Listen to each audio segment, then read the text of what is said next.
Okay, Betsy, it's all yours. Okay, well, hello. And this is Betsy Kim. I'm delighted to be back on WNHH 103.5 FM.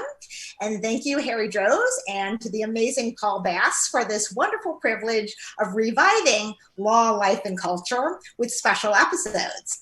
Today, we're joined by Susan Berfield, the author of this recently published book, The Hour of Fate, Theodore Roosevelt, J.P. Morgan, and the Battle to Transform American Capitalism. Susan, welcome to WNHH. Thanks so much, Betsy, for having me on. And thanks, Harry, and everybody else at the station. Really glad to be here. Now, Susan will be talking about her book with Connecticut's Avon Free Public Library on another virtual interview on Thursday, September 24th from 7 to 8 p.m. And we'll have more details at the end of our talk. Now, this book has received critical acclaim in the Wall Street Journal, the Washington Post, the Economist, just to name a few of the heavy hitter reviews. They describe the book as wonderfully detailed, fine writing, and vividly bringing both J.P. Morgan and Teddy Roosevelt to life. Susan is an award-winning investigative journalist at Bloomberg Businessweek and Bloomberg News. Her reporting has included covering the connection of Johnson & Johnson's talcum baby powder to ovarian cancer and Walmart's monitoring or spying on its employees who formed a union-backed group seeking more full-time work, higher wages, and predictable schedules. The Hour of Fate excited me because it's perfect for the intersection of law, life, and culture. And as Susan describes her book, you'll understand why. But Susan, can you summarize what your book is about, first focusing on the plot? Sure. So The Hour of Fate, the subtitle is Theodore Roosevelt, J.P. Morgan, and the Battle to Transform American Capitalism. And it's set at the beginning of the last century, focusing on Roosevelt's first term in office, so roughly from 1901 to 1904. So Roosevelt at this time as president is, among the most powerful people in the nation and the world. And J.P. Morgan, who always went by Pierpont, was almost equally as powerful as, the king of Wall Street, able through his own firm to invest in new industries, electricity, railroads by that time were not new, but he was a very big investor in railroads. We'll talk about that later. And he maybe as important, had access to money from Europe. And so he really controlled more money than anybody in the world. So he was incredibly influential, not the wealthiest person, but definitely among the most influential, coming into conflict with a new president who was very eager to test the powers of the presidency. And they were fighting over what American capitalism should look like. It was new. America was becoming wealthier, becoming more prosperous generally, but there's a lot of problems that would seem very familiar to all of us now. And they were among the two who were trying to figure out what is the best way for America to be a powerful, wealthy nation in the world. And I read two storylines kind of going on, or two plots, one involving the 1902 coal miner strike and the other about the famous antitrust case over securities. Can you sum up a little bit about those two lines of story that in the book? Yeah. So, among the things that interested me about this particular story on conflict is that, as you mentioned, there was an antitrust case brought by the Roosevelt administration against Morgan and a huge railroad company that he had just formed. That in itself is significant, because it was really the first time that the government held to account a company as well known as Morgan's and a person as prominent as Morgan was. That case went through the courts, as cases do, eventually ended up in the Supreme Court in the spring of 1904. But during those years, when the two were fighting in the courts, there was an anthracite coal strike in Pennsylvania. Began in the spring of 1902. And by the fall, it really threatened the well-being of millions of people on the East Coast and the Midwest who were facing a winter without fuel, to keep them warm, to cook, to power factories. The post office was threatening to shut down. It was a very serious situation. And ultimately, Roosevelt and Morgan had to work together to settle the strike. And so what I thought was pretty fascinating was, in the midst of this very intense controversy with two people who didn't like each other and were at the peak of their antagonism. And yet, when there was a national crisis, they figured out a way to at least cooperate. It wasn't a close, friendship ever, but they managed to figure out a way to work together when they really needed to. And in addition to that plot, can you also talk about one of the larger themes? And the book jacket references it when it said, "Today, as a country again asks whether saving democracy means taming capital, the lessons of Roosevelt and Morgan's time are more urgent than ever."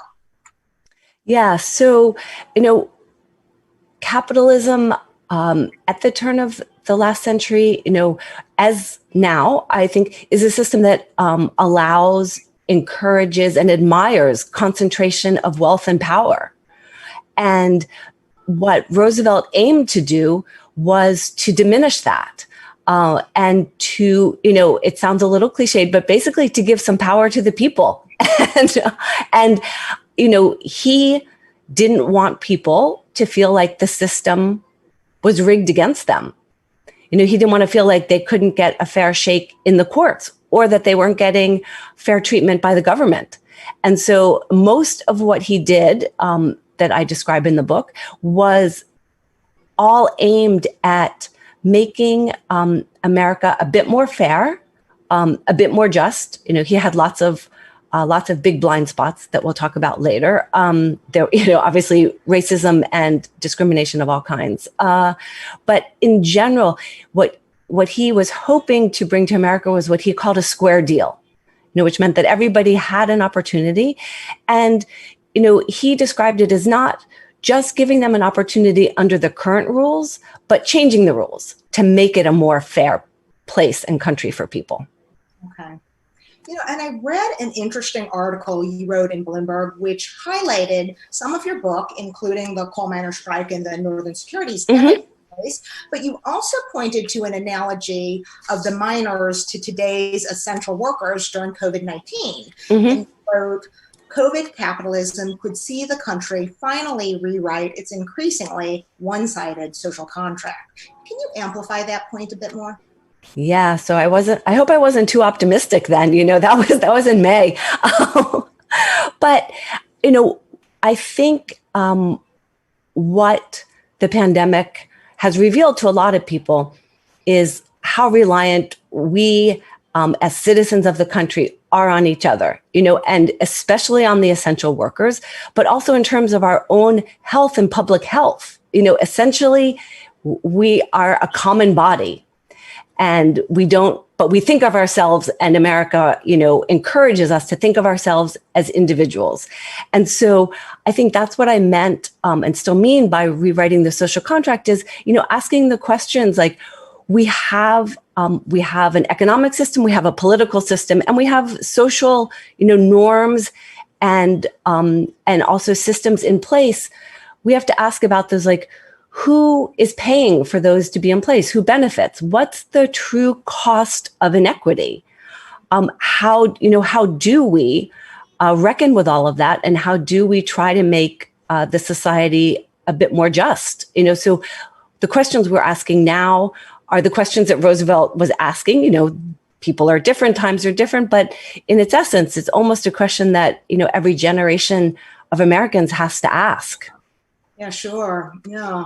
And as you referenced earlier in our conversation, the coal seemed to be the backbone of the economy. And during the 1902 strike, you wrote it heated homes and buildings. And at the time of the strike, a deadly freezing winter was closing in, and 1,500 manufacturers reported that they soon would have to shut down due to dwindling coal supplies, and coal-powered electricity, steam, and really was the fuel of the Industrial Revolution. What can you imagine as comparable in terms of what could be an equally crippling strike today? Yeah, it's interesting because, I mean, in terms of kind of the reliance on coal, like, the closest thing is the internet, but obviously the internet can't go on strike. So, but, in a pandemic, think about if everyone who delivered anything to us went on strike. And by us, I mean like those of us who are able to work from home, and are not the ones who are delivering, but, a strike by delivery workers. I mean, in a public health crisis, the public health workers, are truly essential. If nurses and home health care workers went on strike, everyone would suffer. Sure, yeah. Now, as examples of the book's vivid details, I'd like you to read some of the descriptions of the Coal Strike Commission hearing of 1902 in Scranton, which you pulled, I understand, from testimony of over 10,000 pages. You start reading the last paragraph on page 190 of your book. Do you have that with you? Yeah, yes, happy to. Thank you. The story of Andrew Chippy. Yeah. So, and I'll just briefly preface, the way the strike was ultimately resolved was that the mine owners agreed to allow Roosevelt to create a commission to hear the grievances from both sides. Then the commission would make determinations about a wage increase if there were to be any, working conditions if they were to be improved, and whether or not the workers did have a right to join the union. So this testimony is drawn from that commission hearing, which, essentially, served as testimony, a court in a way. The ultimate judges were the commission members. So this begins. The workers recited a litany of injuries they were never compensated for, hours they couldn't count on, wages never paid in cash. They spoke of debt and of death. Over the days, as the men and women of coal country presented evidence, it came to seem as if the system in which they labored could best be described as feudal. Andrew Chippy, 12 years old and no taller than a yardstick, was a breaker boy. His father died in the mines, indebted to the company for $54.95, the equivalent of a good month's wages. The company allowed Andrew, his 3 younger siblings, and his mother to live in their company house rent-free for 18 months. But once Andrew could work, the company could collect the rent. Andrew earned 4 cents an hour, and now, after working 64 hours over 6 weeks, he owed the company $88.17. You weren't getting ahead very fast, were you? Remarked Judge George Gray, one of the commission members. Now, you describe the system as feudal at best. Miners worked at the coal companies, they had housing from the coal companies, and they often shopped at coal company-related stores. And at the end of the day, after all their toiling underground, they could end up dying in debt to the coal companies. Can you talk about this? Yeah, I mean, it was a system that benefited from being part of a cartel. There wasn't a lot of competition. Anthracite coal in particular was important for America's industrialization, and it was mostly concentrated in an area in Pennsylvania. The coal mines were controlled by the railroads. Ultimately, the railroads were controlled by J.P. Morgan. And so that's why he was involved. But he was a very, in some ways, hands-off when it came to details, such as how employers treated their workers. So there was really no one looking out for the coal miners. There was very rudimentary inspection procedures in place. There were restrictions on the age of the boys who could work, but they were very easily, and often with the encouragement of the mine owners and supervisors, they were gotten around. Someone who could buy a fake birth certificate, and head down. So, it was a time when there were few protections for a job that we know is very, very dangerous, now and then. And the workers by that point were often immigrants. Over the years, the coal mine owners had been faced with strikes and worker unrest and sought a more compliant workforce. And so they recruited from Eastern and Southern Europe, hoping that those men, came without a lot of family support, would work for whatever they were paid. And it did have the effect of even lowering wages so that some of the older and white, coal miners retired or tried to move to different jobs. And so by the time the coal strike begins, it's an immigrant workforce that's unprotected and that's often unseen by most Americans. Yeah. And your book also described more of the dangers of the job in coal mining. Yeah. Also read about Henry Cole on page 191. Yeah. So Henry Cole summed up his 29 years underground. Leg and fingers broken, ribs smashed, skull fractured, half blind. I lost my right eye and I can't see out of the glass one much, he told the commission. He had more to say.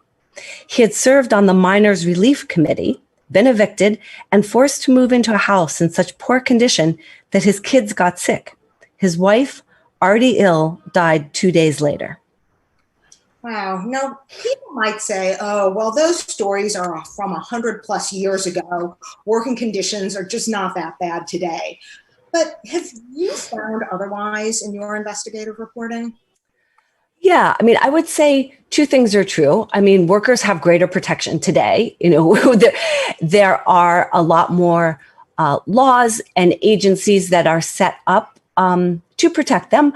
But as we know, those laws are not sufficient. They're not always enforced. And more recently, they're being eroded. So I think, we've seen, and then especially when we're in a pandemic, a public health crisis, we see that workers aren't given enough protection and, that some of them are not even allowed to speak about the problems in their workplace. From my own reporting, you mentioned that a story I did about how Walmart spied on its workers, and the workers it was particularly interested in following were those who were the labor activists. So, and I think, as I mentioned, that kind of the ways that activists and people in the workplace who are speaking out are also being punished for that now. There are there's similarities over the past decade, and then if you look back further, of course, as Henry Cole says, he was supportive of the strike and on acting as some sort of leader, and essentially was evicted for that. Yeah. And I wanted to add that I read in July 2020, Jane Mayer wrote an article in the New Yorker titled "How Trump is Helping Tycoons Exploit the Pandemic." And the article states, the union estimates that nearly 30,000 of its workers in the food and healthcare sectors have contracted COVID-19 and that 238 of those have died.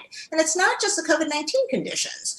Mayer said that between 2015 and 2018, on average, a slaughterhouse worker lost a body part or went into the hospital for inpatient treatment about every other day. And unlike meat packers, 2/3 of whom belong to unions, only about 1/3 of poultry workers are represented by organized labor, and those who are unionized face mounting pressure.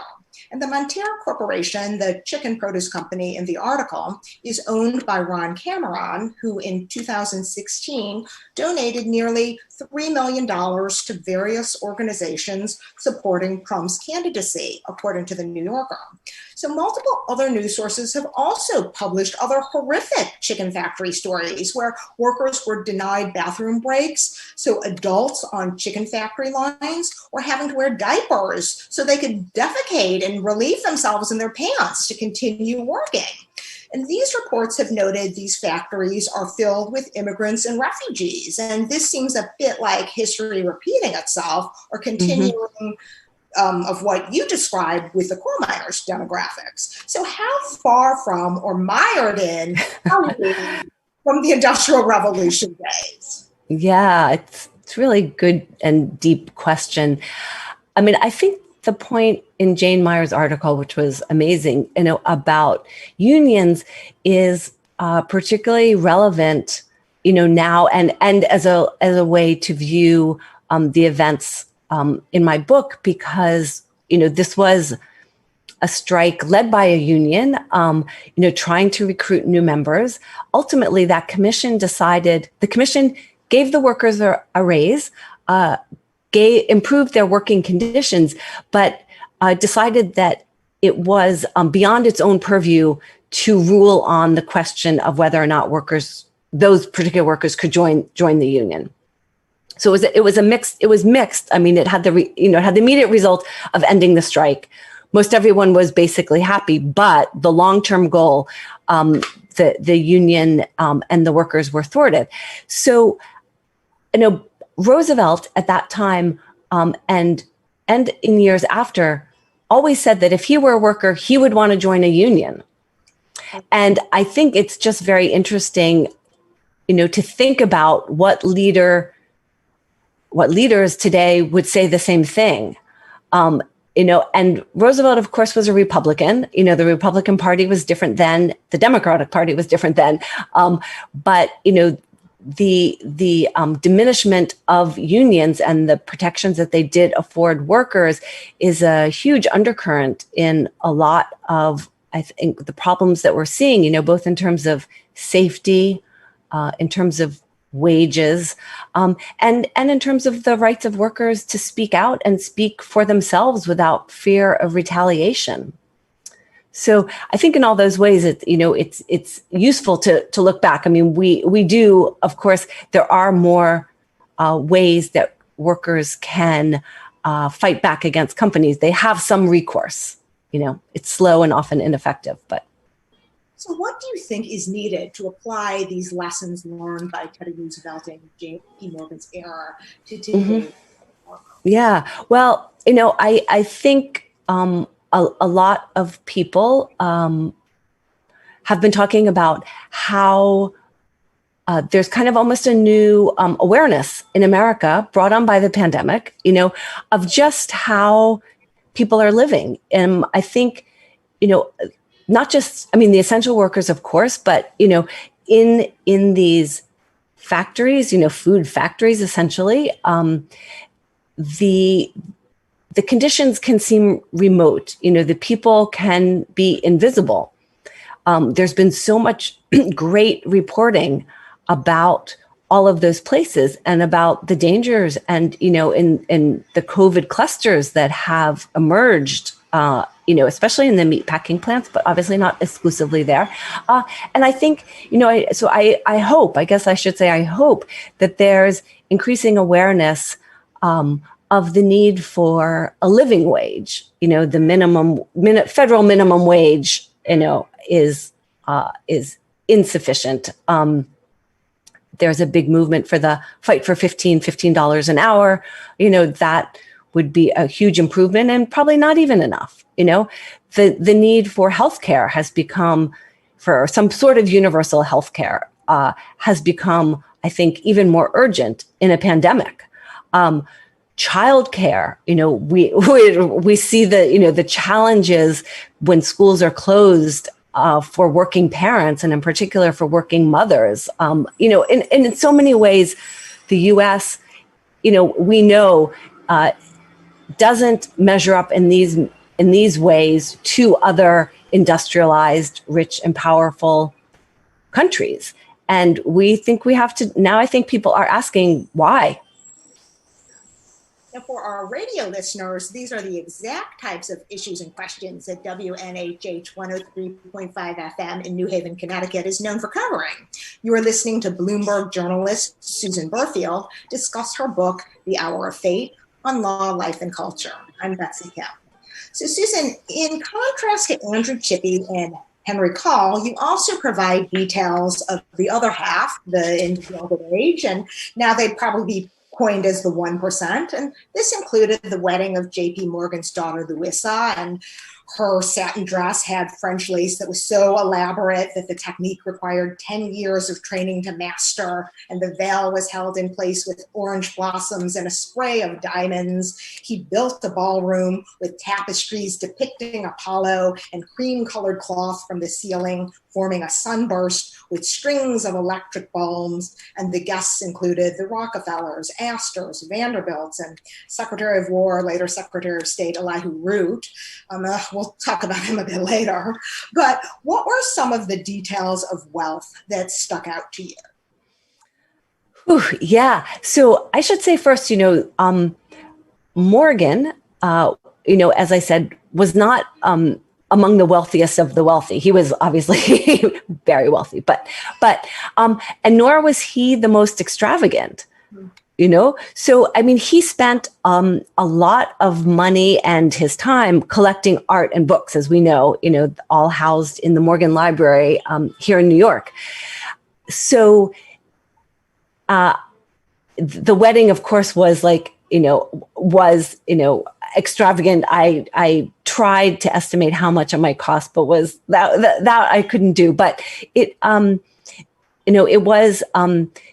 was symbolic of the era. This was sort of the end of the Gilded Age. The expression that came from Mark Twain and that suggested, a glittery surface covering up a corrupt inside, essentially. And so there had been, up until this time, that wedding you described was in 1901. Up until that time, there were enormous balls, and I think those were some of the events that struck me the most, just because they're purely frivolous. The houses were extravagant, and there is one that really made an impression on me too, but and maybe I should talk about that first. So, early in the book, I am just trying to set up what New York City was like, in the Gilded Age. As we know, a lot of the mansions of the families who you just mentioned lined Fifth Avenue. And there was one in particular that from someone who's a little bit less well known. He was a mine owner and a senator from Montana.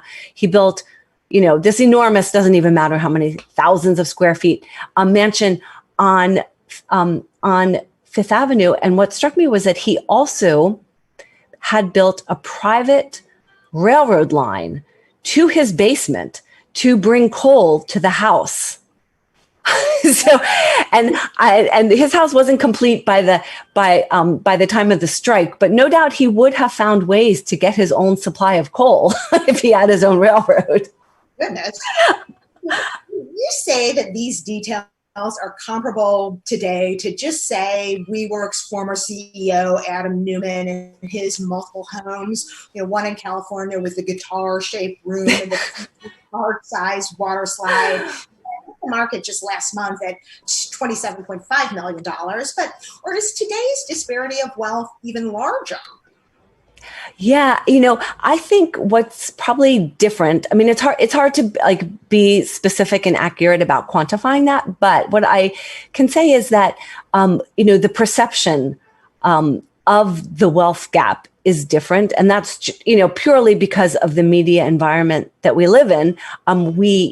The images that we can see, the rich, in glorious isolation on their yachts during a pandemic, when the rest of us are holed up in New York in tiny apartments, and especially, and what I would say is, the Gilded Age,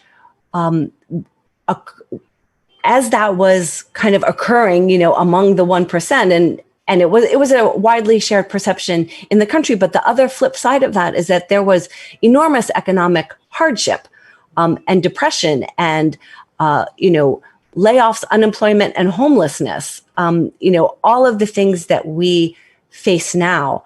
And I think, in terms of one interesting thing, in terms of images and kind of public response, there was an enormous ball held in 1897. Again, the background was economic hardship. You know, in New York, people begging, sleeping on the streets, everything. And this couple invited 700 guests to the Waldorf Hotel. It was a costume ball. Morgan attended as Moliere, and it came out in the papers. Now, this may have been an exaggeration, but it came out in the papers that they spent the equivalent of $9 million on this party. There was so much public outrage that the couple retreated to England. So Wow.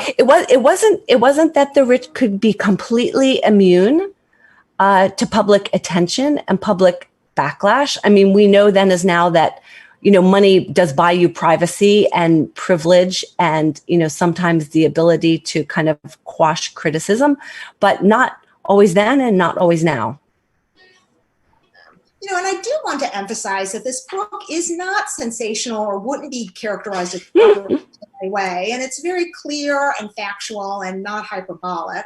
And it lets the characters speak in their own voices and the actions that they take speak for themselves. But how hard or easy is it to be objective in writing this kind of book? If you get too close to sources, you know, even though they died in 1913 in J.P. Morgan's case or 1919 for Roosevelt.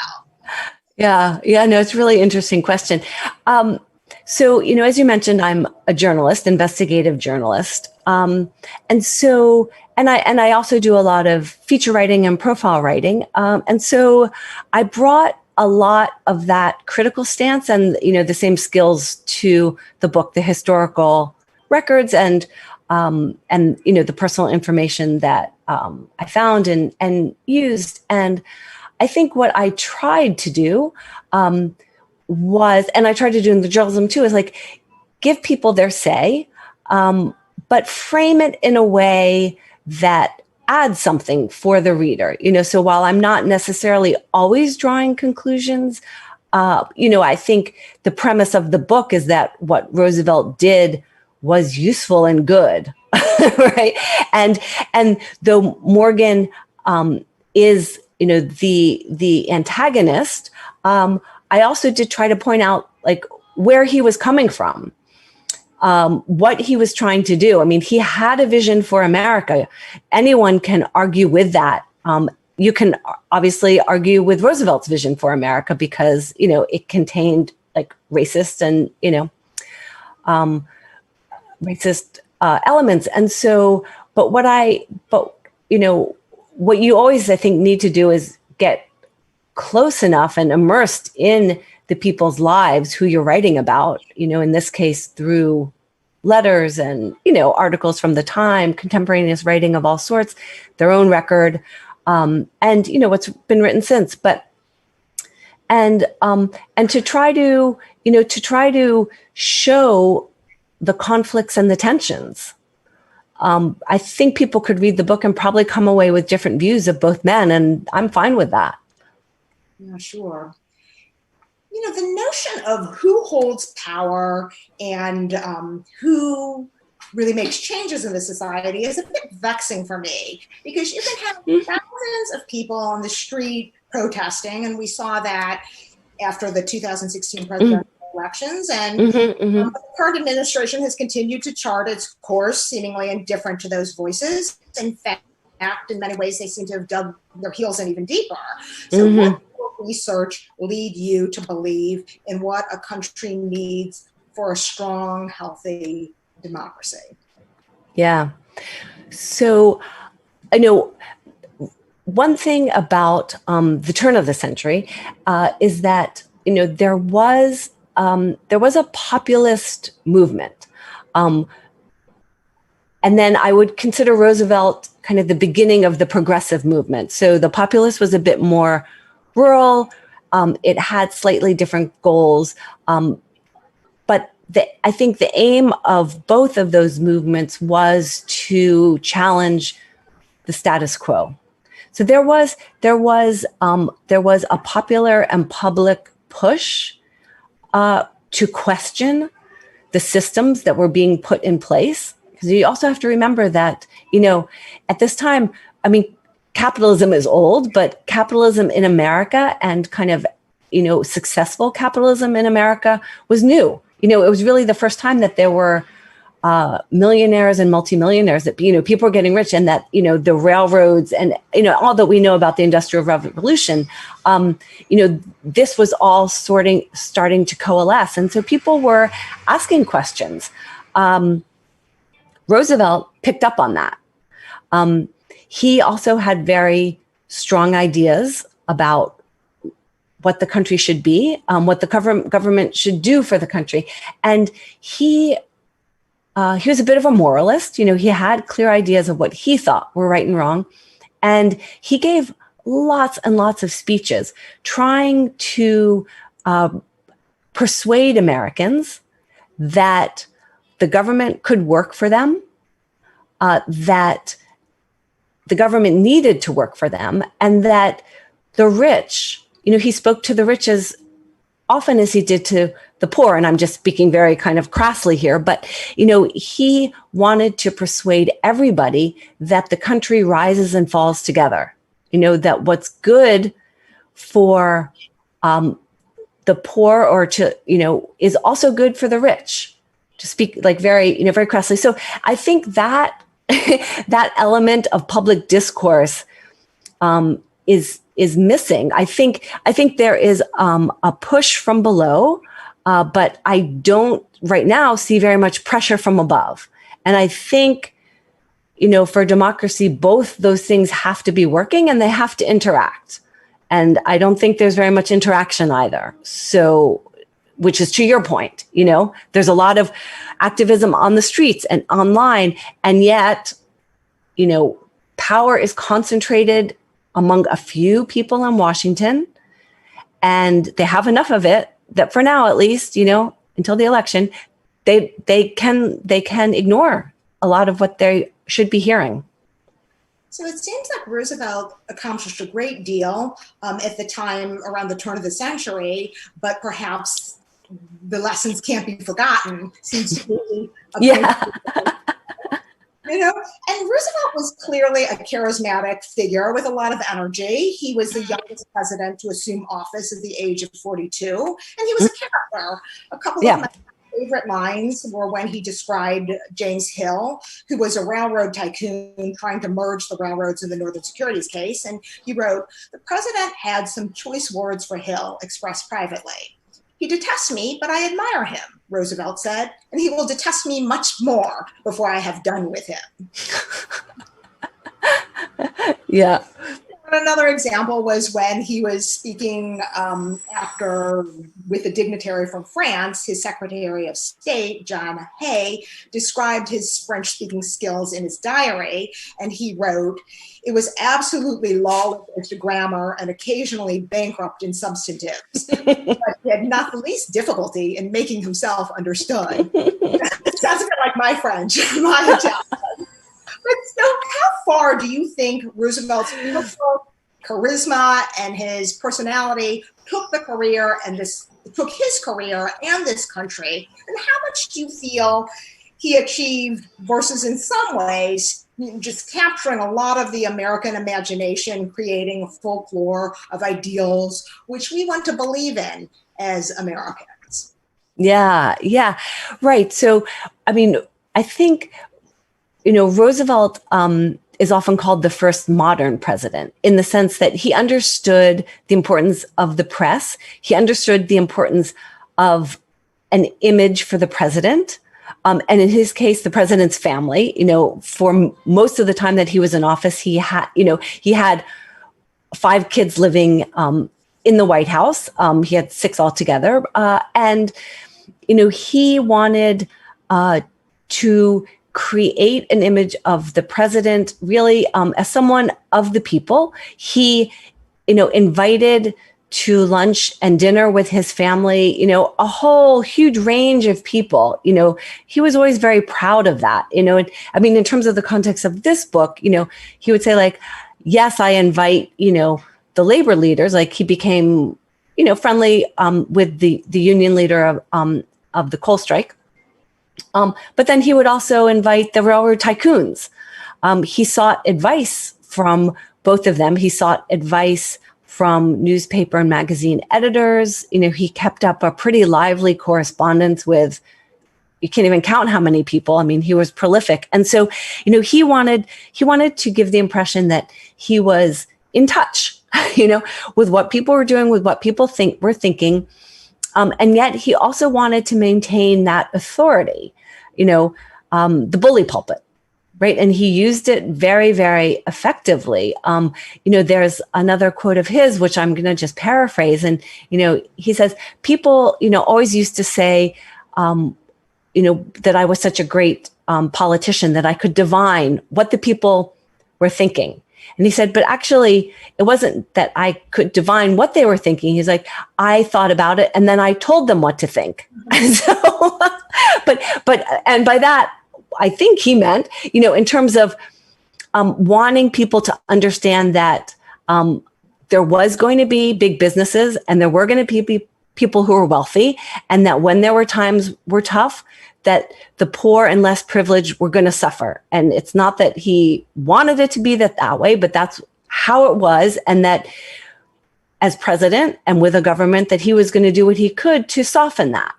But that he wasn't completely against the rich. He wasn't completely against big business. He considered those inevitable. He didn't want an uprising. He didn't want social unrest, right? This was only a few decades after the Civil War.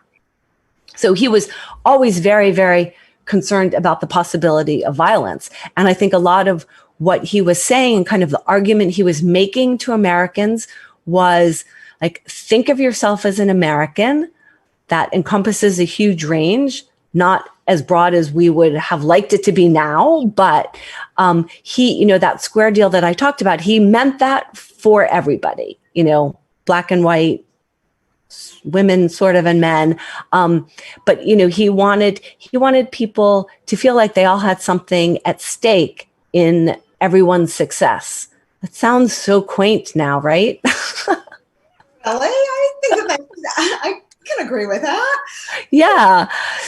But as an American, for many of the reasons you articulated and in your book, it's hard for me not to really like Teddy Roosevelt. And going beyond your book, Roosevelt was known for his third-party Bull Moose Progressive Party candidacy, and their platform was for more equal society, consumer protection, government regulation, but it also was marked by nationalism and imperialism, and frankly, some ugly racism. Yeah. You note in your book, Teddy Roosevelt supported the Chinese Exclusion Act, which closed the country to Chinese immigrant laborers in 1882, and it later required Chinese residents to register with the government and carry the certificates at all times. So by today's standards, some people might even characterize Teddy Roosevelt as being a bit racist. So, and some of the sentiment is still alive with anti-immigration couched in terms of protecting jobs for Americans. But acknowledging that we live in a different world today, what were some of your thoughts about the unsavory aspects that you uncovered regarding both Teddy Roosevelt and JP Morgan? Yeah. It's a really good question. Requires probably a lengthier answer than I'm able to give here. But so what I can say is, we'll start with Roosevelt. Roosevelt was ahead of his time in some ways, in terms of the protections that he was seeking for workers. I think in that regard, he set the terms for a more liberal, progressive agenda, that ultimately kind of first came to fruition when his cousin, Franklin Delano Roosevelt, was president. Excuse me, then kind of was, refined and expanded with Johnson. And now I think we're in another progressive moment, where hopefully, so I think it's fair to view Roosevelt as, important because of his stance in regard to inequity, wealth, big business, holding corporations to account on behalf of the people. Where we can fault him is where he was very much a man of his times, and and that, as we know, was a time of pervasive racism, where there was, resegregation, segregation in the South, where Blacks were disenfranchised. Women who worked were paid less. Native Americans faced, enormous discrimination and kind of abuse at the hands of the government for generations. And the progressives in general failed, Black Americans. They didn't specifically address racism as a concern, as a blight, and, as something that ultimately would hold America back. And so, I think we have to be a bit subtle and nuanced when looking at this. Roosevelt did a lot, but he also had some very wrong kind of pseudoscientific beliefs in a racial hierarchy that were prevalent. But he was the president. We could have an expectation of more from him, but he was conflicted. He was, he didn't really resolve those tensions. He meant the square deal for everybody. He promoted Black Americans in the South to positions in the post office and other government jobs. He invited Booker T. Washington to dinner at the White House, the first time a Black person had ever been invited to dine with the president's family. And yet, there's everything else that we know about him, which is also true. For Morgan, he left less of a record of his thoughts about racism, about social tension in general. He was often, called on to speak about these things and always declined. He didn't give many public speeches about anything. He didn't write a lot of letters. And it seems that even in private conversation, he preferred not to talk about these things. So it's a little bit harder to know. Just one interesting kind of footnote is that Morgan had a wonderful librarian who, helped him create this incredible collection. She had a Black father, but she passed as white. And it's uncertain whether, I don't believe Morgan knew that. I don't know what he would have thought if he did. I don't think it would have, he liked her. She was great. I don't think he would have done anything, but just an interesting reflection of the times, and how even then it was possible to ignore a lot of it. If you were rich and you could protect yourself from reality, essentially, So I think that's what we could say probably for now. Okay. And the issue of imposing our 21st century sensibilities on people who lived in the early 1900s is still a, prickly issue, I think, in many ways in today's culture. It leads to my question about the removal of Teddy Roosevelt's statue at the American Museum of Natural History, where he's positioned, of course, with an African American and Native American behind him in, subservient roles. So your view about the opposition, calling this cancel culture, or is this evolving culture, or what's your take on this? Yeah, well, with regard to the statue specifically first, I agree with the museum's decision, and, it was their request to the city that owns the land that the statue be removed. One of Roosevelt's descendants is on the board of directors at the museum. He also agreed with that. I don't think, there is, from just in this narrow point of view from the museum, it's not that they are trying to challenge Roosevelt's legacy in its entirety. They are responding to, the clear kind of racial hierarchy that the statue exhibits, and, have come to the right conclusion that like it should not be at the entrance of their museum. Now, but I think that's also, as you've mentioned, raised questions about Roosevelt and other presidents and other, political figures' legacies. And I think in almost every case, those legacies are complicated. We tend to not like complicated answers. I think, we have to be skeptical. We have to ask questions, and we have to put things in context in terms of historical figures. More broadly, I would just say that, this is all a part of a kind of rethinking, reevaluation. Even Roosevelt said that, change is always messy, but doing nothing can be fatal. So I think those words apply now. And I think, I think everyone has to be clear that doing nothing is a choice, right? So you can't, no one can really stand apart from these conversations. If you're standing apart, you are making a choice. So my final question is, what then can be or should be the role of individual citizens in moving toward a more equitable society? Yeah, well, I think, it's important for all of us to ask the questions that Roosevelt and subsequent leaders and activists have asked, which is, what can we do to make the country more just? What can we do in our own interactions, in our own community, and then maybe more broadly in the country. And, I think like a lot of people right now feel both hopeful and frustrated and fearful.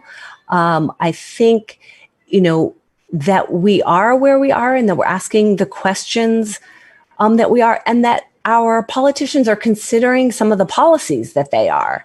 If you think about it, in really, like by historical standards, a pretty short time, ideas like universal health care, like a living wage, like childcare.